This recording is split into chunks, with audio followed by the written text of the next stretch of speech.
Talking all things Vanderbilt Commodores football with our good friend Billy Derrick of VandySports.com as Clark Lea's team coming off a 2-10 and 0-8 in SEC play campaign.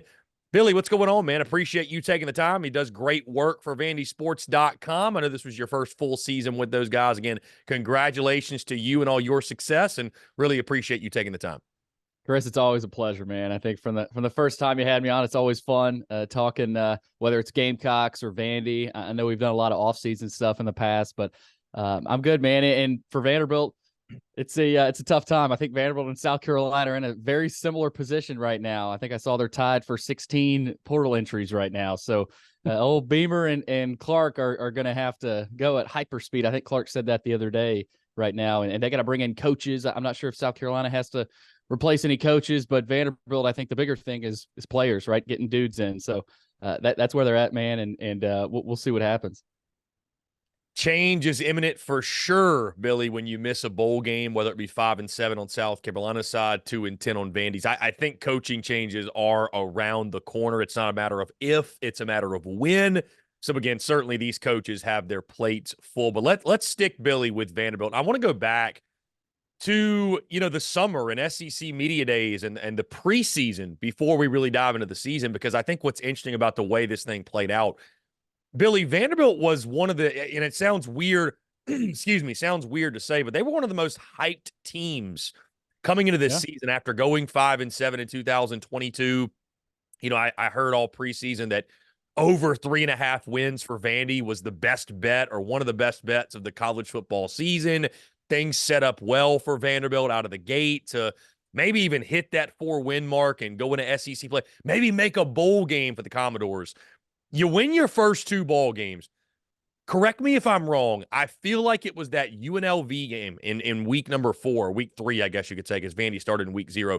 But it was that UNLV game, that 40-37 loss that really derailed things for the Commodores and sent things in a downward spiral. 0-8 in the 8 SEC games. 10 straight losses to close out the season. Just talk about the contrast between that preseason hype, what your preseason expectations were, and what you saw play out in this season. Yeah, we talked about it, Chris. I think here in Nashville on media days, you asked me, and a lot of people asked me. A lot of people were curious about this Vandy team and Clark's confidence. I think you said something about that at the podium. And, coming into this season, right, you're coming off of, I think it's more important to look at what type of season they were coming off of, right? That was a 5-7 season in year 2. And for a Vanderbilt coach in year 2 to snag 5 wins and 2 SEC wins is huge. So this offseason, well, I'm not saying it was filled with excitement. I'm not saying it was an offseason like a normal Tennessee fan has, but no, there was a lot there, Chris. You're right. And there was a lot of good hope put into this fan base that last season. And you had a quarterback like an AJ Swan heading into this season. You put a lot of trust into him. And I think that's where I go to. I'm not putting it all on the quarterback, but I mean, let's face it, Chris, that's the most important important position on the field is the quarterback. So, and Swan, he started off, I thought he started off okay, right? That's the thing. After the first 2 games, you're like, okay, they played in week 0.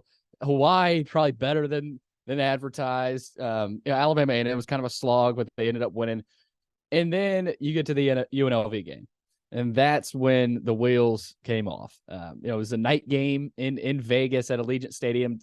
Not the best crowd, but their fans, credit their fans. They had a great season at UNLV under Barry Odom, and they end up almost winning their conference. So, yes, it was a better than advertised UNLV team, but like Arkansas, did against BYU, you can't do that.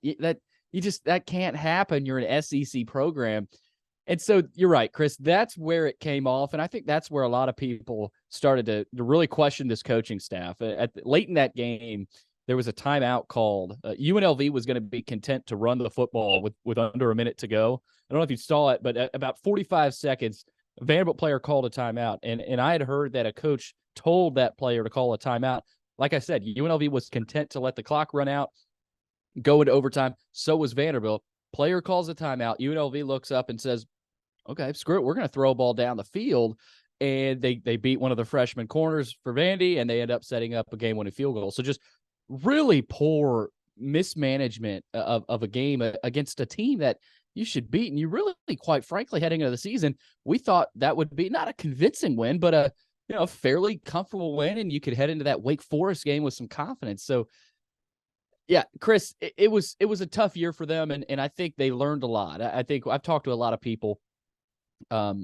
Yes, there was a lot of expectation, like you said, but everybody I've talked to has said maybe this is a blessing in disguise. Now, maybe I'm completely wrong and this blows up. They have a 3-9 season next year, but sometimes you need that just awful season to really blow some things up, change your mentality. They got to bring in a new strength coach, of course, offensive coordinator, quarterback. I'm sure we'll get into all that, but yeah, you're right. Chris, we talked about it, man. We said we like this team as maybe another 5-win team, maybe get to 6. And it just didn't happen, man. They weren't competitive in SEC play. I think that's the biggest thing too, right? So, I mean, that South Carolina game was a great example of. You hate to say a team gave up, but it's they packed that in the fourth quarter. You didn't see a ton of effort, and then Tennessee, you saw some fight. I think you saw some of that chippiness again that Clark Lea wants. But no, you're right, Chris, and I think, like I said, that Carolina game was indicative of a lot of the SEC games, just uncompetitive, and all of a sudden you're staring down another season like that if nothing changes, right? You gotta go Palooza here if you're Vandy. So no, it's totally different from the expectations last year, and we'll see if that changes. Right now, there won't be much, right? So maybe it's the opposite. Billy, what's the mood right now around Clark Lea? I mean, again, he's a Vandy guy. He understands the challenge that is winning at Vanderbilt and meeting expectations. Not that they're crazy high expectations, but he gets it, I feel like, right? And Clark Lea is a guy that seems like he's beloved across the SEC. I'm a big Clark Lea guy myself. I've said it many times. Think he's good for Vanderbilt football, but I mean, we saw it this season in Columbia. We saw it in Fayetteville. We've maybe seen it in Nashville.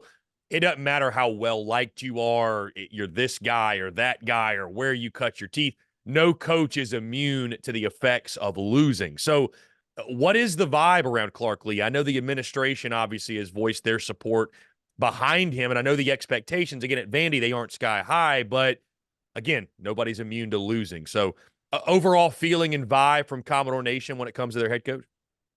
It's not great. I mean, you said it. He's a Nashville guy. He played at Vanderbilt. This is where he wants to be, right?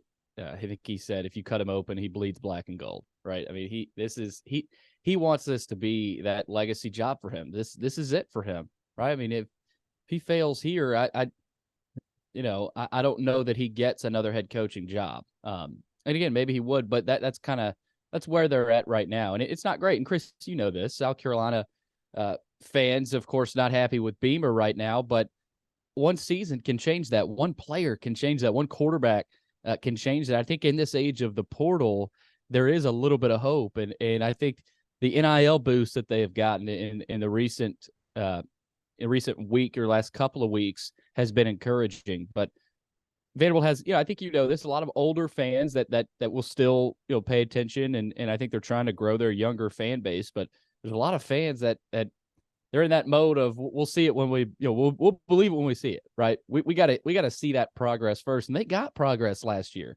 But after a 2-10 season, Chris, after that, and it was so much. I keep going back to all that preseason hope, right? That hope that maybe Vanderbilt football's on its way back, and to go 2-10, you put yourself in a tough position, right? And I think Clark, I could tell he was stressed a lot this season, and their coaching staff. It's a young staff. I don't know if Beamer's staff is very young, but when you have a young staff in the SEC, man, it's tough. And when they're throwing out freshmen and sophomore players, so just a young program overall.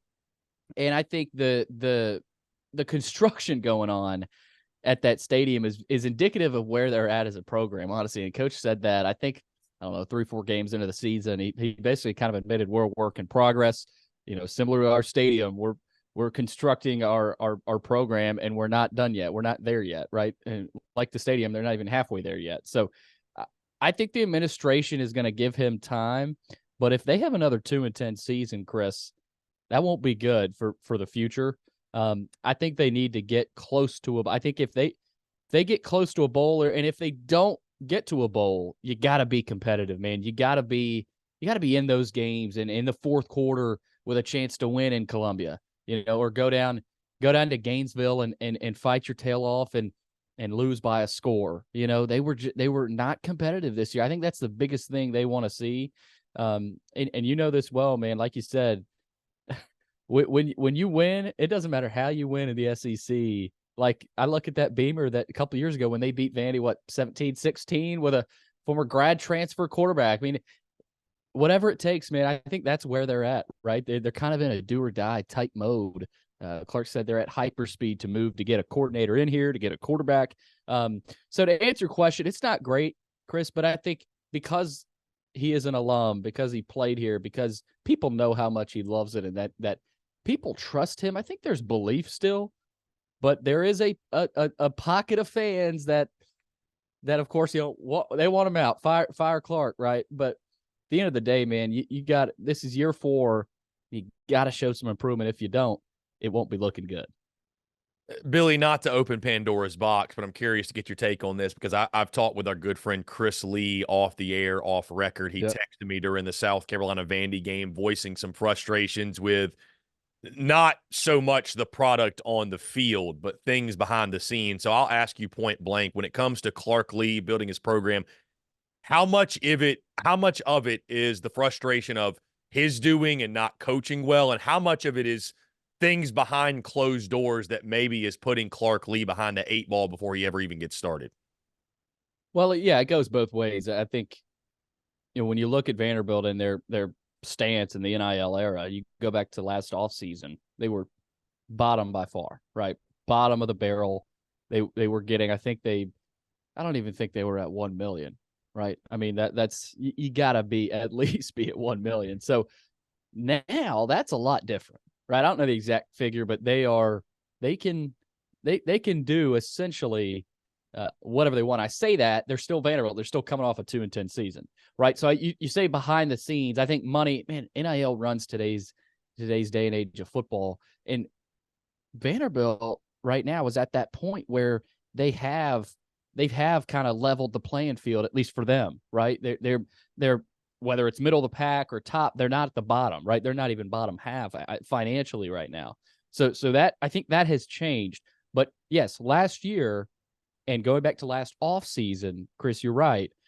I think it's both on the administration for whether it's a lack of fundraising, but I think that's also on the head coach and general manager, right? You've got to build a roster that you firmly believe will be good enough to succeed in the SEC, right? And I think they got a little complacent. I think there's blame to go with Clark there in roster building, right? And Beamer might have said this year as well, but you cannot get complacent. Kirby and Nick Saban always say that, man. I think after a 5-7 season, that might have been what happened. They looked at their roster. They said, yeah, Mike Wright was good, but we need a guy that can throw it and air it out. Ray Davis was good, but we thought we had a really good O-line. Well, they turned out to be pretty wrong on that. Ray Davis is a damn good running back. Mike Wright was better than advertised, right? I think he won that Auburn game for Mississippi State this year. So I just think they looked at their program and it kind of accelerated the growth without actually growing and putting in that work and bringing in the dudes, right? And I don't blame them for that. They trusted their evaluation, but I think they misevaluated certain guys and they have pushed out certain guys. So, but no, you're right in terms of the behind the scenes stuff. Obviously, NIL is involved. But you've also got, like I said, man, the young coaching staff. I think that played a role. And there were definitely pockets of players that, I mean, every year locker rooms will, certain guys will say, I'm out of here halfway through the season, right? They know they're transferring. I think that happened with too many guys, right? There were, and you've seen it, right? I mean, with South Carolina too, 16 transfers for both these teams.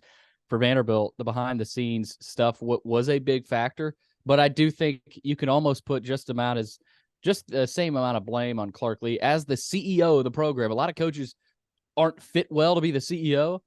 I don't know that Clark is or isn't, but he's become the DC, and I think he's taken more of a focus on that defense and basically throwing the offense onto a new OC. So I don't know if he's taken away some of his CEO role, but you got to be a CEO, man. And I don't think if you were looking at this program as a company, they failed as a company from the top down. But yeah, it's Vanderbilt. I mean, there's deep rooted issues there, whether it's academic issues or what, NIL, but I think they have tried to fix some of that, and we'll see if that changes compared to last offseason. Closest margin of defeat, 16 points in SEC play for Vanderbilt this season. You mentioned already, Billy, the offensive side of the football. It was a revolving door at quarterback with A.J. Swan, Ken Seals. No running game to speak of to help out either, dead last in the SEC. Will Shepard, Jaden McGowan, London Humphreys, I thought they were dynamic at receiver, but I want to move to defense because you already touched on offense. Vandy allowed 28 or more points in 11 games this season. It was a really, really bad defense, and that's supposed to be Clark Lea's calling cards. I mean, I know we love to talk offense. It's what rules college football. It's what rules football as a whole now, but you got to be better defensively than that. What went wrong for Vandy? Is it simply just a talent issue? Because, again, like you mentioned, Clark Lea is a defensive guy, and, I've seen it firsthand in Columbia. We've seen it other places. When you're a head coach and the thing that is like your trademark, it's your calling card, when that thing starts falling flat, that's when people look around and go, okay, well, what's even the point? Like, the thing he's supposed to be good at isn't working out. So defensively, I mean, again, what was it for Vandy? Because there was a plethora of issues. I don't think it's just talent. I really don't. I think they had plenty at linebacker. I mean, Langston Patterson, C.J. Taylor, who plays their anchor, is a great player. They've got dudes at linebacker. They thought coming into the year they'd be better up front, right? Front seven. I think Clark mentioned that at media days, and we talked about this, right? Being able to get pressure with four. They were never able to get pressure with four.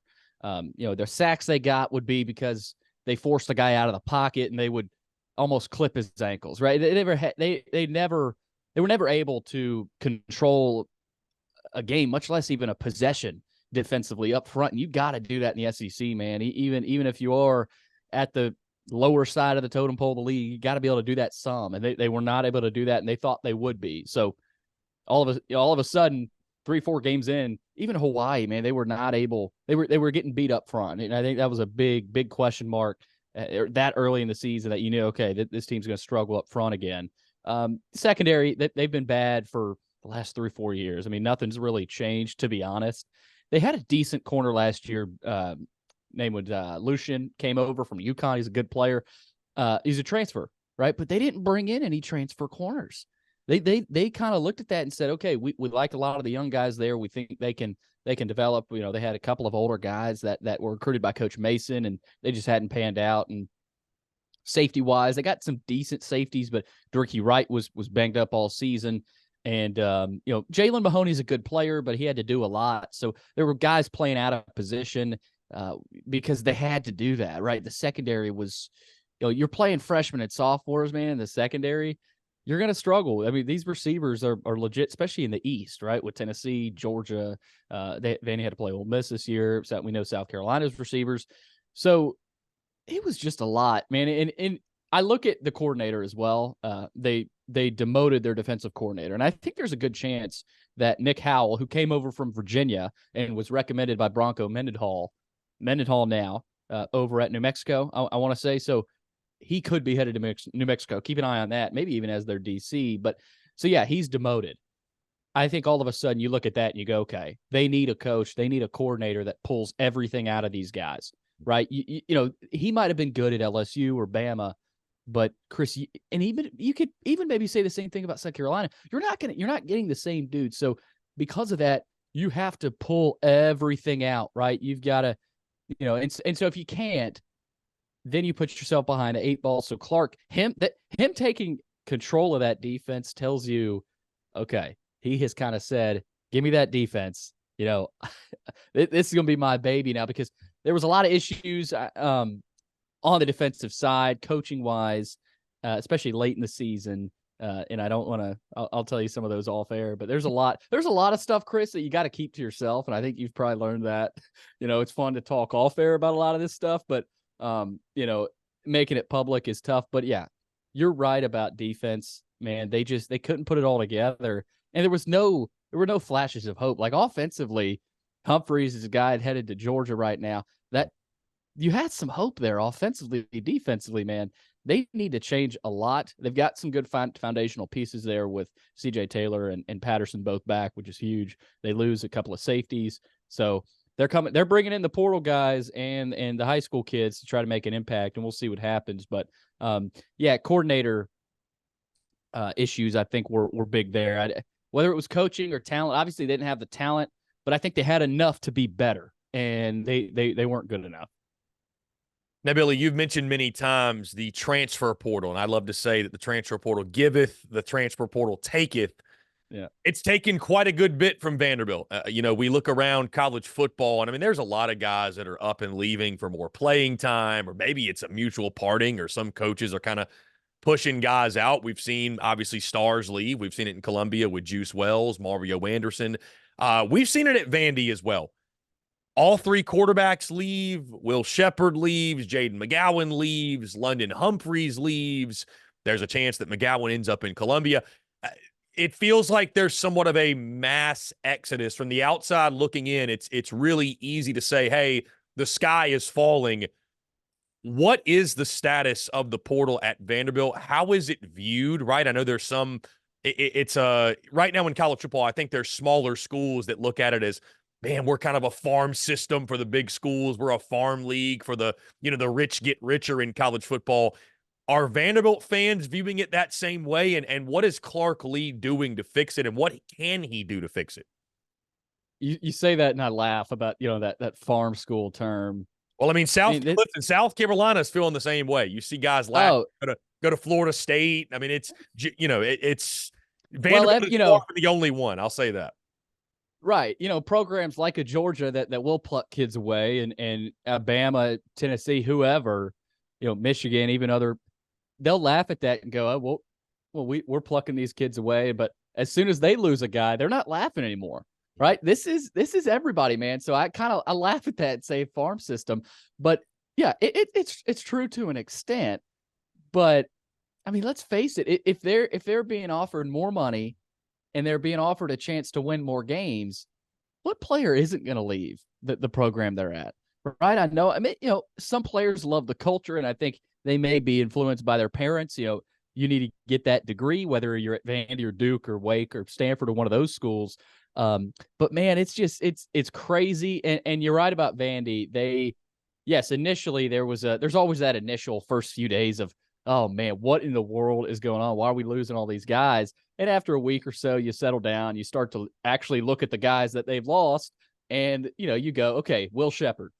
Let's face it, he was probably a cancer to that locker room. I mean, he was a good player, heck of a player, but you had in a school like Vanderbilt, you can't be as demonstrative, and there was just a lot going on there. So Will Shepard, I don't think they were upset about him leaving. They did lose a pass rusher, Nate Clifton, who's actually going to USC, but I think is a decent player, decent loss for them. But I highlighted guys. I looked at their roster. I'm sure a lot of guys are doing this. I highlighted guys that I said, okay, they can't lose these guys, right? You cannot lose these guys. Out of those guys, only one of them, man, was actually transferred out, London Humphreys. So I look at that and I go, okay, yes, you lost. You had attrition, right? Clark knew that. Every coach knows they're going to have attrition. 16 guys. Okay, we got a little bit of a hole in our roster. We got 20 high school kids coming in, which means we probably now need to replace those 16 guys that enter the portal with 10 to 15 new portal guys, right? So I don't think the sky is falling at Vandy. Offensively, though, is where I look, right? Defensively, I think they'll be fine. I think they'll get better defensively. I think Clark will take control. Defensively, I'm somehow not worried right after last year, but that's just because of how pillaged the offense is right now. Your quarterback is a guy that has never played a snap, right? If Vanderbilt threw out that offense right now, you got Drew Dickey, I want to say a junior, never played a snap, right? Because they lost their top three guys. Best receiver is a good player, Junior Sherrill, local kid, but like you said, they lost McGowan, Humphreys, and Shepard. They lost their tight end, but they do like some of their young tight ends. But offensive line wise, man, I don't know that team could beat an FBS team if you threw at this offense right now. So they've got a ton of work to do, man. And so the way they're approaching it is, I think they're offering these kids some fairly good amounts of money. And they're saying, hey, look, we've got openings here. We've got playing time to sell. We've got the city of Nashville to sell. We've got the SEC to sell. Yes, the big negative recruiting tool is that you guys are 2-10, right? What's your plan, right? I think there's a lot of negative recruiting going on with Vanderbilt. I'm sure a lot of other schools. That's honestly, like, a lot of these coaches, they go to these houses, they're like, you want to go to a 2-10 Vandy school, or do you want to come here? Like that, I think that happened a couple of days ago with a Louisville offensive lineman. He was at Yale. And you got to think, if at Vanderbilt, you're able to pull that kid from Yale, he gets a call from Louisville right after the Vandy visit, and he commits to Louisville. So you're kind of sitting there saying, man, that 2-10 season has done some damage, I think, recruiting wise. So they're gonna have to get creative. They picked up a Wyoming kid. They gotta recruit that they were looking at last year from TCU. So, man, there's a lot still to do, though. And I think there are some fans sitting here saying, man, we don't have an OC, we don't have a quarterback, we don't have a strength coach. What's going on? But fans at this point, patience is not a strength. I mean, especially during the season too. But at this point, where are the dudes, right? Where's the new coach? But at the end of the day, you've really got this whole month. December's kind of that big month to do all this movement, and then you get into January, you get into spring ball. But no, they're aggressive. They're being aggressive right now. They feel like they've got the money and the resources, and they think they can. They have what it takes to compete. We'll see if they can do it, because it's one thing to say you think you've got it, and you have confidence, but it's another thing to go out there and actually do it.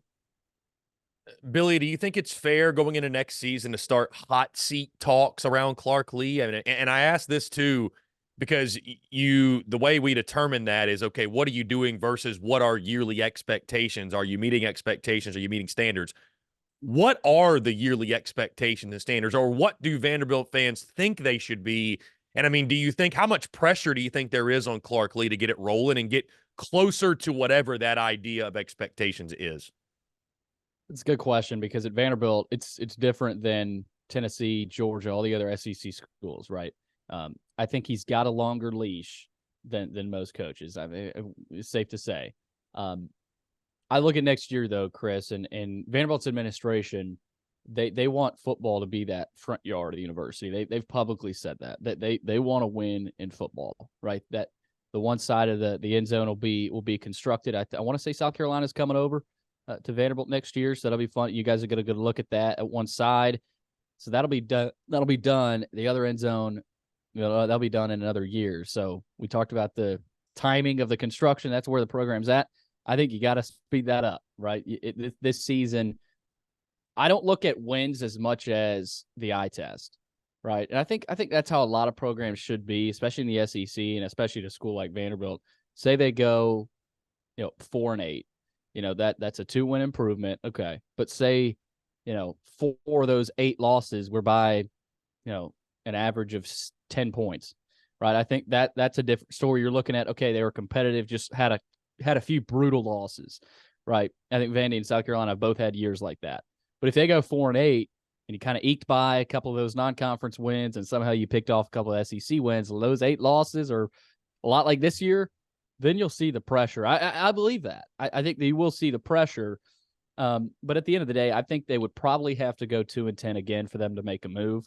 I just think there is a lot of belief. I think there's a lot of hope kind of based in Clark Lea. And, I don't see them giving up on it unless it's absolutely just hopeless, right? And it might even be a situation where if Clark Lea looks at it and goes, I don't see this working here, he'll walk.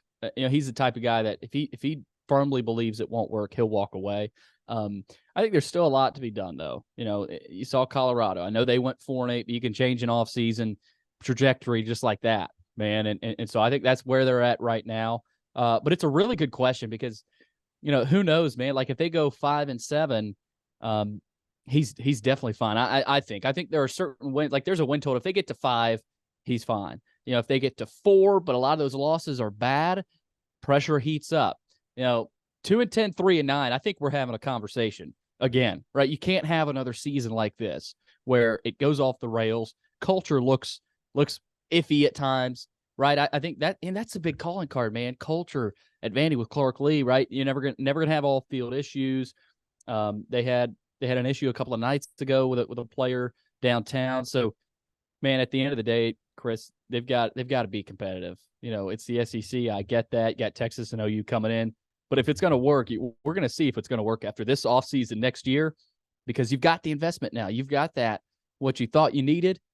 If you can't do it, when are you going to do it? So there's pressure. Yeah, there's pressure, but there's not LSU Ed Orgeron pressure that last year.